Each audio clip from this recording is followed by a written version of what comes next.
The Euphronios crater stood in the Metropolitan Museum under clean light and a clean label. The contradiction was in what the label did not say. The vase had been looted from an Etruscan tomb at Cerveteri by Tombaroli. The Metropolitan bought it in 1972 for $1 million, and it kept the crater on display for 36 years with provenance papers that were later shown to be forged. Met Records placed the purchase in that year. Jason Felch and Ralph Frammolino traced the paper trail in Chasing Aphrodite. The object survived. Its history did not. That is what provenance really is. It is the object's biography. Not a decorative note on a museum card, but the record that tells you where a thing was found, who moved it, what ground it came from, and what was destroyed when it was taken. Without provenance, a vase can still be intact, but the excavation history around it is gone. The stratigraphy is gone too. The layers that could have tied the object to a burial, a date, a family, or a ritual context have already been cut away. The object remains. The trace that gives it meaning does not. When the crater was finally repatriated to Italy in 2008, under a 2006 agreement, the return mattered. It corrected the ownership. It did not restore the missing context. That part of the record had already been erased in the dark, at the tomb. And that is why this case is larger than one famous vase. It shows how a museum display case can hold an object while the biography around it is stripped away. The legal pressure point was UNESCO 1970. That convention was meant to slow the market in looted heritage, but it was not retroactive. So a paper trail that appeared to predate 1970 became immensely valuable. If a dealer could manufacture that paperwork, the object could be made to look legal even when its real origin was stolen. The rule designed to protect the source nation became, in practice, a template for forgery. The lesson was simple. The market was not only buying objects, it was buying stories about where those objects had been. That is the deeper damage. Provenance is not the finishing touch. It is the part of the record most easily attacked. Once it is thin, the object can move. It can pass through a dealer's hands, a customs declaration, a Freeport vault, a museum acquisition, and still look clean under the right light. But the missing years do not come back. The tomb does not reopen itself. The stratigraphy does not reassemble. And the next step in this chain is not a museum at all. It is the dealer who learned to turn that cutoff into a forgery template. If this kind of documentary work matters to you, like the video, subscribe for more, and comment where you are watching from. In United States versus Schultz, the record begins with a dealer, not with a museum wall. Frederick Schultz was convicted in 2002 in the Southern District of New York for smuggling Egyptian antiquities. He received 33 months. But the sentence is not the key detail.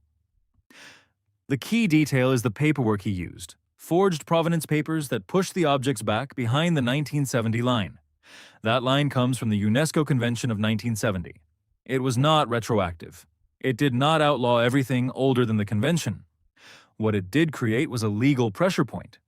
After 1970, a clean provenance mattered more than ever, because it could separate a documented object from one that had surfaced out of excavation, tomb robbery, or a trail cut by Tombaroli. In the market, that difference was not abstract. It was the difference between a sale and a seizure, between a vault and a court file. Schultz understood the pressure point. He did not need to change the antiquity itself. He only needed to change the story around it. A false owner, a false date, a chain of custody on paper that looked ordinary enough to pass quickly. Once the object appeared to predate the cutoff, it could be treated as if the market had nothing to answer for. The object might have come from a tomb or a stripped site. The document said otherwise. That is where forged provenance becomes more than a lie after the fact. It becomes a working method.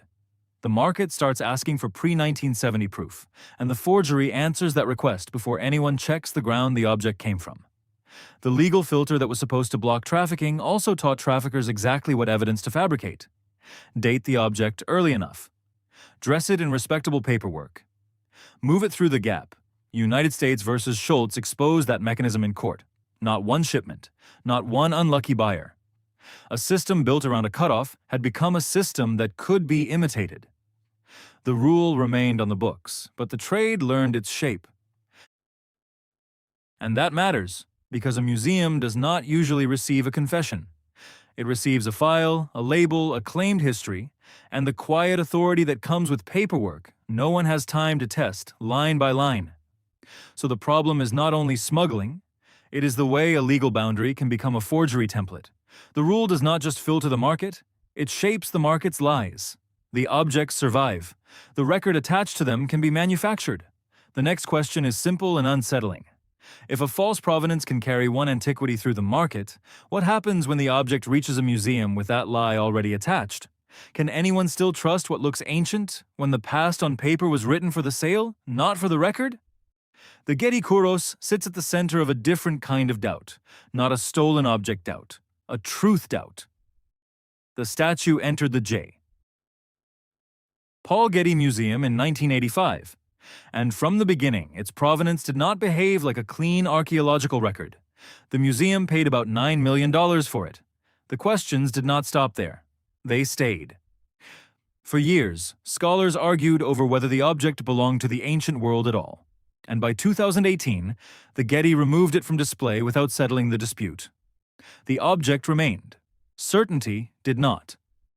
That difference matters. A looted vase is already a wound. Its stratigraphy is gone. Its fine spot is gone.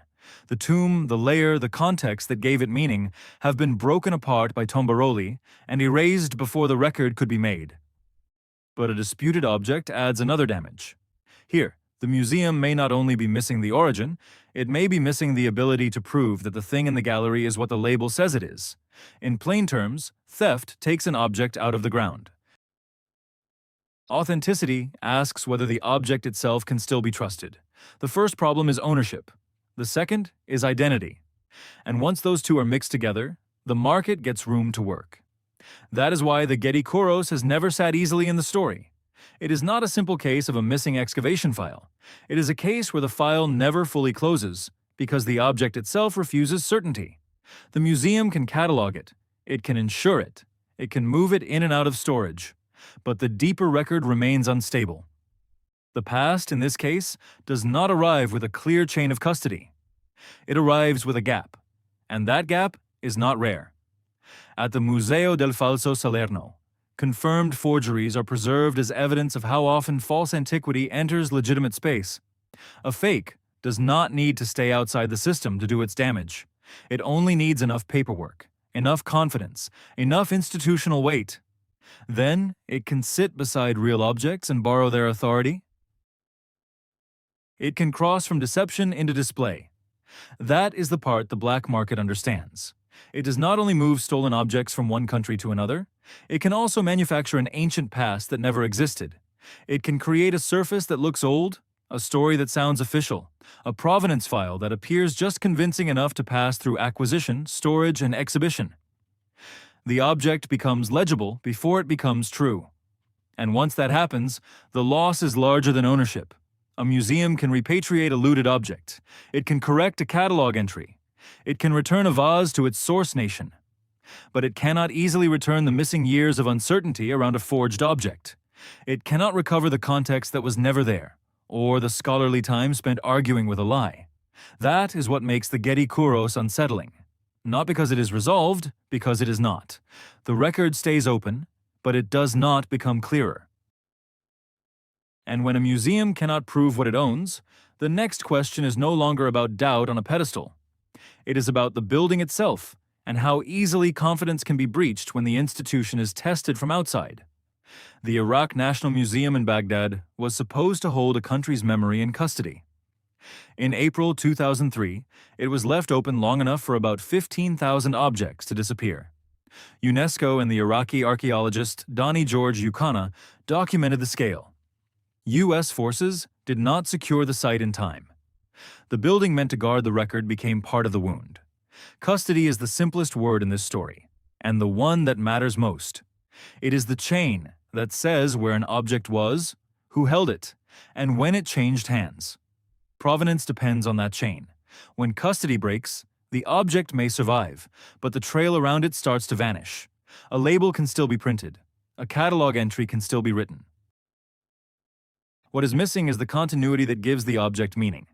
Baghdad shows the breach from the outside, war arrives, security fails, and the museum becomes exposed. But the same injury can open from the inside. In the British Museum case, a staff member took around 2,000 objects over decades. The museum later said warnings had not been acted on.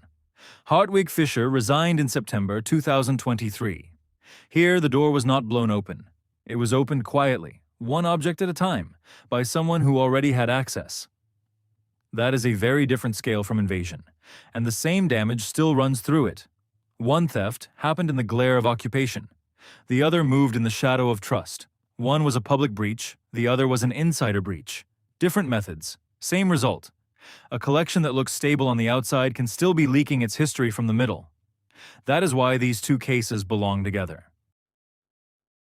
They show that institutional vulnerability is not an accident of one city or one museum. It is structural. A museum is protected only if the records, the inventory, the locks, the audits, and the people with access all hold at the same time. If any one of those fails, the chain of custody starts to fray. And once it frays, the provenance does too. The question is no longer whether a single institution deserves trust in the abstract. The question is how its losses travel outward. An object taken in war can disappear into the market. An object taken by staff can vanish through slow internal negligence. In both cases, the loss does not stay inside the building.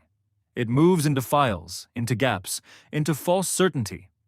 The artifact may still exist somewhere. The record that explains it becomes thinner. That is the real turning point in the story. Once the breach can come from outside and from within, theft is no longer the whole problem. The next step is worse. It is when loss stops being a matter of removal and becomes deliberate destruction. At Nimrud in 2015, the story stopped being about removal. It became about erasure. This was not a stolen object waiting for a seizure, a court file, or a repatriation agreement. A stolen artifact can sometimes be traced. It can sometimes be recovered. But destruction is different. When the ground itself is bulldozed, there is no warehouse, no dealer, no vault that can put the record back together. ISIS filmed the destruction, the bulldozing, the explosions, the Assyrian palace reliefs coming apart under deliberate force. The images were meant to travel. They were propaganda, but they were also something colder than that. A public announcement that the ancient past could be made to disappear in real time. UNESCO confirmed what the videos showed.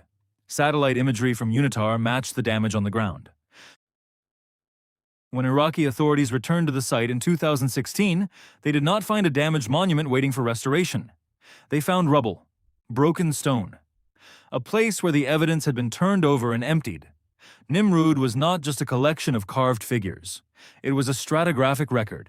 That means the site was readable in layers, soil over soil, wall over floor, repair over collapse, burial over occupation. Archaeology depends on that order, because stratigraphy is how the ground tells time. Once bulldozers cut through it, the sequence is not preserved. It is destroyed. The context disappears with it. That is the part theft never quite reaches.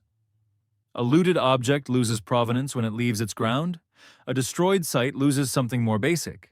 It loses the witness of where the object belonged, what stood beside it, what layer it came from, and what else was buried with it.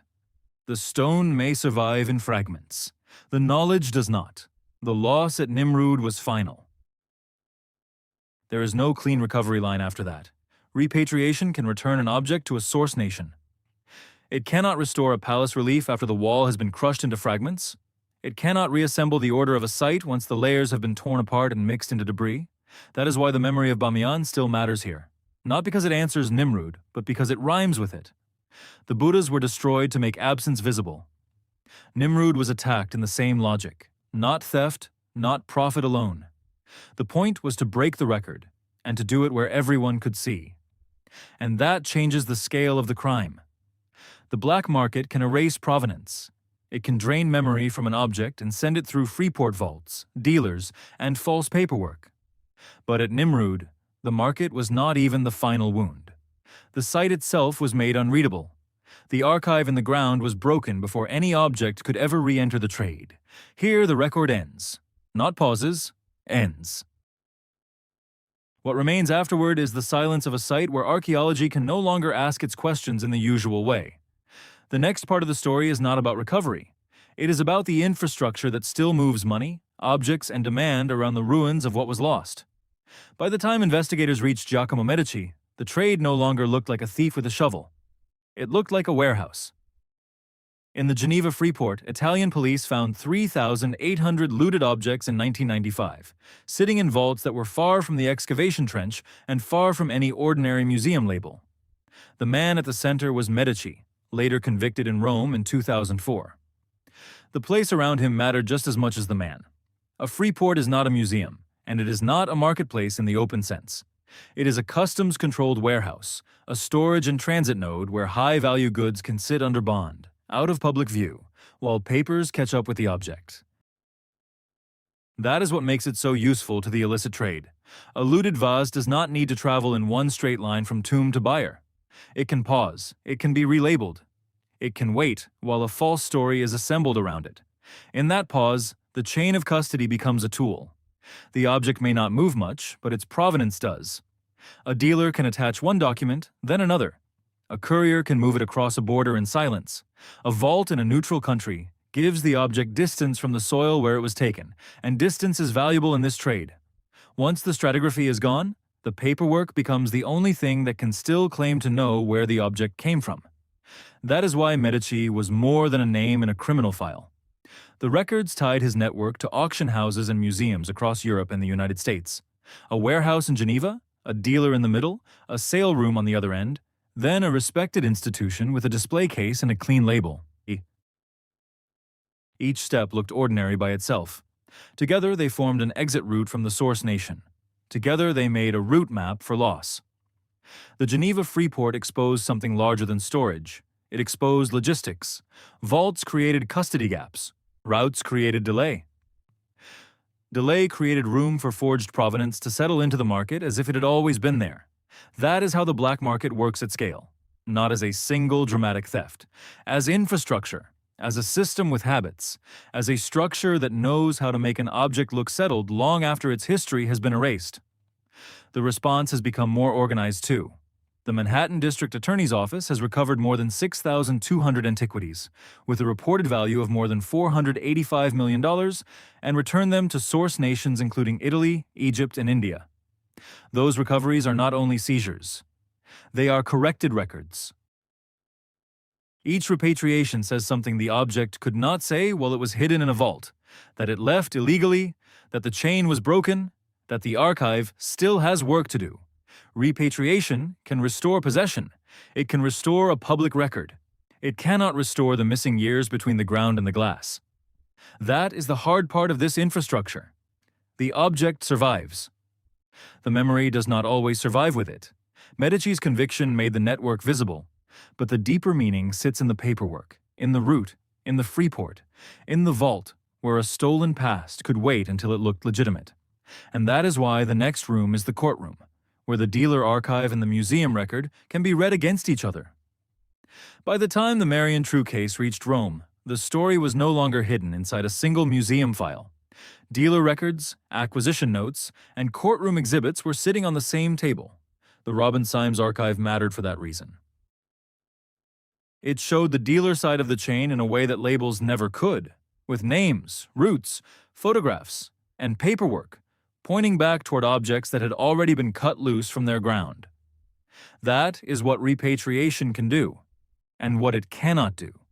It can return custody to the source nation. It can bring an object back across a border and out of a vault or a display case, but it cannot return the years that were stripped away when provenance was broken. It cannot restore the stratigraphy of the tomb, or the context that would have told us what else lay beside the object, who placed it there, or what kind of ancient life surrounded it.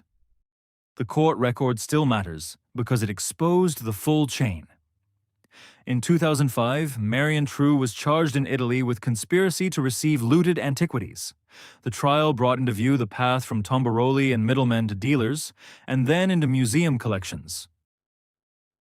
It ended in 2010 without a verdict, because the statute of limitations had run out. That absence did not erase the case. It only fixed its limits. The law did not complete the judgment, but it did leave a documented trail of how the market worked. That is where the Robin Symes archive becomes more than a supporting detail. It mirrors the same structure from the dealer side, What the trial exposed in public, the archive showed in paper. One set of records came from prosecutors, another from the trade itself, and together they made the chain legible. Tomb, dealer, Freeport, museum. The same sequence, repeated until it looked ordinary enough to survive scrutiny. The temperature lowers here, because the damage is already established. The question is no longer whether the system existed. It is what kind of accountability the record can still support after the fact. A trial can expose a network without producing a final verdict. A repatriation can return an object without returning the knowledge that was lost when it was dug out too fast, sold too cleanly, and described too late. What comes back is the object. What does not come back is the full historical record that should have traveled with it. The missing provenance is not a minor gap. It is the part that lets future scholars read the object as evidence instead of just as a possession. Once that gap opens, every later handoff carries less truth than the one before it. So the ending is not repair. It is recovery, with limits. The object can come home to the source nation, and the archive can show how it left. But the record still leaves out the years that mattered most, the ones destroyed before anyone thought to write them down. And that is the question that stays behind the case file, even after the objects are home. How much of the ancient world is still missing from history because the provenance was taken before the story could be known?